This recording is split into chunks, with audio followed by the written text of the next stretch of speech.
ময়মনসিংহের ভালুকায় নির্বাচনী সহিংসতা। বিএনপি ও স্বতন্ত্র প্রার্থীর সমর্থকদের মধ্যে রক্তক্ষয়ী সংঘর্ষে রণক্ষেত্রে পরিণত পৌর শহর। ময়মনসিংহ উপজেলায় নির্বাচনী উত্তেজনা চরম আকার ধারণ করেছে। বিএনপি মনোনীত প্রার্থী ফখর উদ্দিন আহমেদ বাচ্চু এবং স্বতন্ত্র প্রার্থী মোর্শেদ আলমের কর্মী সমর্থকদের মধ্যে দফায় দফায় সংঘর্ষ, ধাওয়া পাল্টা ধাওয়া, ভাঙচুর ও অগ্নিসংযোগের ঘটনায় পুরো ভালুকা পৌর এলাকা কার্যত রণক্ষেত্রে পরিণত হয়েছে। ঘণ্টার পর ঘণ্টা ধরে চলা এই সহিংসতায় আহত হয়েছেন অন্তত ২০ জন, যাদের মধ্যে কয়েকজনের অবস্থা গুরুতর বলে জানা গেছে। রবিবার ২৫শে জানুয়ারি বিকেল ৫:৩০টার দিকে পৌর শহরের প্রাণকেন্দ্র ভালুকা বাসস্ট্যান্ড এলাকা থেকে সংঘর্ষের সূত্রপাত হয়। প্রত্যক্ষদর্শীদের ভাষ্য অনুযায়ী প্রথমে বিএনপির কার্যালয়ের সামনে দুই পক্ষের মধ্যে কথা কাটাকাটি শুরু হলেও মুহূর্তের মধ্যেই তা মারাত্মক সংঘর্ষে রূপ নেয়। পরিস্থিতি দ্রুত নিয়ন্ত্রণের বাইরে চলে যায় এবং সন্ধ্যা ঘনিয়ে আসার সঙ্গে সঙ্গে সংঘর্ষ ছড়িয়ে পড়ে পৌর শহরের বিভিন্ন গুরুত্বপূর্ণ এলাকায়। স্থানীয় সূত্র জানায়, রোববার বিকেলে বিএনপি প্রার্থী ফখর উদ্দিন আহমেদ বাচ্চুর নির্বাচনী কার্যালয়ের সামনে দিয়ে স্বতন্ত্র প্রার্থী মোর্শেদ আলমের কয়েকজন কর্মী মিছিল আকারে যাওয়ার সময় উত্তেজনা সৃষ্টি হয়। প্রথমে স্লোগানকে কেন্দ্র করে দুই পক্ষের মধ্যে তর্কবিতর্ক শুরু হয়। অভিযোগ আছে, এক পর্যায়ে উস্কানিমূলক বক্তব্য ও অশালীন স্লোগান পরিস্থিতিকে আরও উত্তপ্ত করে তোলে। মাত্র কয়েক মিনিটের মধ্যেই দুই পক্ষের কর্মীরা লাঠিসোঁটা, ইট পাটকেল ও দেশীয় অস্ত্র নিয়ে একে অপরের উপর ঝাঁপিয়ে পড়ে। সংঘর্ষের প্রথম ধাক্কাতেই বিএনপির কার্যালয়ের জানালা, দরজা ও আসবাবপত্র ভাঙচুর করা হয়। অগ্নিসংযোগে উত্তেজনা চরমে। বিএনপির কার্যালয় ভাঙচুরের প্রতিক্রিয়ায় পাল্টা আক্রমণে নামে বিএনপি প্রার্থীর সমর্থকেরা। তারা স্বতন্ত্র প্রার্থী মোর্শেদ আলমের নির্বাচনী কার্যালয়ে হামলা চালিয়ে আগুন ধরিয়ে দেয়। মুহূর্তের মধ্যে আগুন ছড়িয়ে পড়ে, কালো ধোঁয়ায় আচ্ছন্ন হয়ে যায় পুরো এলাকা। আগুন লাগার খবর পেয়ে ফায়ার সার্ভিসের একটি ইউনিট দ্রুত ঘটনাস্থলে পৌঁছলেও উত্তেজিত জনতার কারণে প্রথমে আগুন নিয়ন্ত্রণে আনতে হিমশিম খেতে হয়। পুলিশের পাশাপাশি সেনাবাহিনীর সদস্যদের ঘটনাস্থলে নামানো হলে পরিস্থিতি কিছুটা নিয়ন্ত্রণে আসে। ঘণ্টার পর ঘণ্টা চলা সহিংসতা।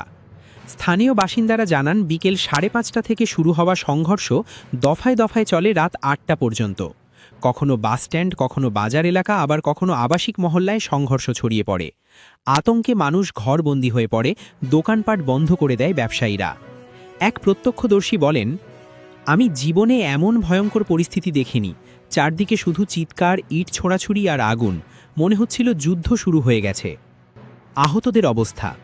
দুই পক্ষের সংঘর্ষে বিএনপি ও স্বতন্ত্র প্রার্থীর অন্তত ২০ জন কর্মী সমর্থক আহত হন। তাদের মধ্যে ৩ জনের অবস্থা গুরুতর হওয়ায় ময়মনসিংহ মেডিকেল কলেজ হাসপাতালে পাঠানো হয়। ময়মনসিংহ মেডিকেল কলেজ হাসপাতালের পুলিশ ক্যাম্পের ইনচার্জ মোহাম্মদ শফিকুল ইসলাম জানান, সংঘর্ষে আহত ৩ জনকে হাসপাতালের ৭ নম্বর ওয়ার্ডে ভর্তি করা হয়েছে। তাদের শরীরের বিভিন্ন স্থানে আঘাত রয়েছে, চিকিৎসা চলছে।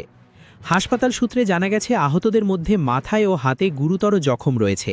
কয়েকজনের শরীরে ধারালো অস্ত্রের আঘাতের চিহ্নও পাওয়া গেছে। আইন শৃঙ্খলা বাহিনীর ভূমিকা। সংঘর্ষের খবর পেয়ে দ্রুত ঘটনাস্থলে পুলিশ, র্যাব, সেনাবাহিনী ও ফায়ার সার্ভিসের একাধিক ইউনিট মোতায়েন করা হয়। পরিস্থিতি নিয়ন্ত্রণে আনতে টিয়ার শেল ও লাঠিচার্জের প্রস্তুতিও রাখা হয়েছে বলে জানিয়েছে পুলিশ।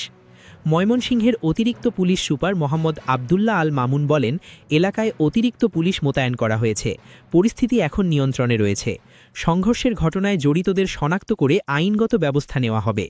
তিনি আরও বলেন, নির্বাচন ঘিরে কোনো ধরনের সহিংসতা বরদাস্ত করা হবে না। নির্বাচনী উত্তাপ ও রাজনৈতিক বিশ্লেষণ। স্থানীয় রাজনৈতিক বিশ্লেষকদের মতে, ভালুকায় এবারের নির্বাচন অত্যন্ত প্রতিদ্বন্দ্বিতাপূর্ণ হওয়ায় উত্তেজনা আগেই তুঙ্গে ছিল। বিএনপি প্রার্থী ফখর উদ্দিন আহমেদ বাচ্চু ও স্বতন্ত্র প্রার্থী মোর্শেদ আলম দুজনেই এলাকায় প্রভাবশালী হওয়ায় তাদের সমর্থকদের মধ্যে দীর্ঘদিন ধরে চাপা উত্তেজনা বিরাজ করছিল। একজন সিনিয়র সাংবাদিক বলেন, ভালুকায় এই সংঘর্ষ নির্বাচনী সহিংসতার বড় উদাহরণ।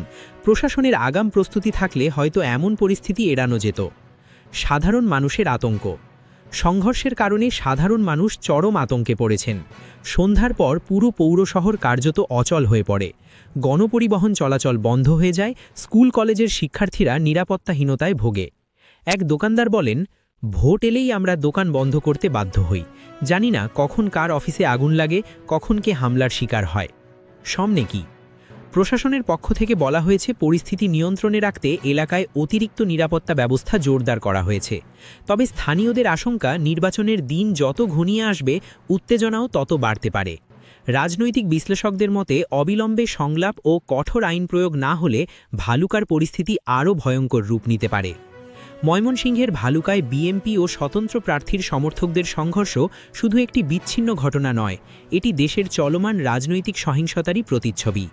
ভাঙচুর, অগ্নিসংযোগ আর রক্তপাতের এই রাজনীতি থেকে বেরিয়ে আসতে না পারলে গণতন্ত্র ও সাধারণ মানুষের নিরাপত্তা চরম ঝুঁকিতে পড়বে, এমনটাই মনে করছেন সচেতন মহল।